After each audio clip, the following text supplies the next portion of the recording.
22 years ago, I went back to my hometown with my husband. The house where I grew up had been left alone for 15 years. Nobody lived there, nobody cared for it. When I walked through the gate, my heart felt heavy. The courtyard was full of weeds, taller than my knees. The walls were covered in dirt, and the windows were broken. The roof was old and falling apart. Everything looked forgotten, as if time had stopped. I stood there for a long time, just looking. I remembered how the house was when I was young. I remembered laughter, food on the table, families sitting together. But now, it was silent.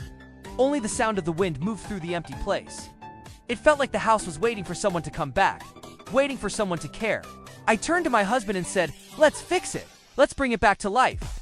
He nodded, and we made a promise that day. We would not let this house die. We would give it one more chance. The first days were hard. We started by cleaning the courtyard little by little. We pulled out the weeds, cut the wild grass, and swept the ground. Our hands got scratched by thorns, and dust covered our clothes. The smell of damp soil and old wood filled the air. Every day we worked, our hands became dirty and tired, but we did not stop. We told ourselves, step by step, the house will change. The walls were weak and cracked. Pieces of plaster fell when we touched them. We mixed mud, stone, and sand, patching the holes carefully. Sometimes the wall fell down again, and we had to start over. But each time we built it back stronger. It felt like the house was testing our patience, asking us if we truly cared enough to keep going. The roof was the hardest, many tiles were broken, and rainwater leaked through. My husband climbed up, tile by tile, fixing the holes. It was hot under the sun, and sometimes the wind almost pushed him down. Still, he stayed up there until the roof stood strong again. At night, when I looked at the roof, I felt proud the house could finally breathe without leaking. Inside the house, the floor was covered in dirt and broken wood. The room smelled of damp air. Spiders and insects lived in the corners. We opened the windows wide, letting the light and fresh air come in. For many days, we cleaned, washed, and repaired. We scrubbed the floors, wiped the walls, and carried out old things that had no use. It felt like we were waking the house from a long, deep sleep. There were times when we felt tired and wanted to stop. The work seemed endless. Our backs ached and our hands had blisters. But each day, when I looked at the house, I saw a small change. A cleaner wall, a brighter window, a stronger roof. Those little changes gave us hope. I told myself, if we keep going, this house will stand tall again.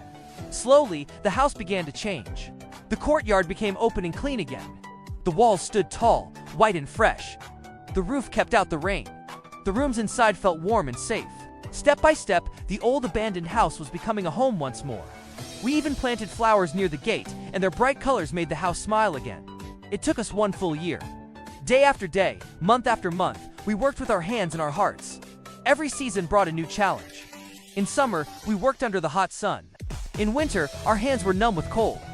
But no matter the weather, we kept going. And after that year, we stood in front of the house together. It was no longer broken, it was alive again. I looked at the courtyard and smiled. The house that was forgotten for 15 years now had life again.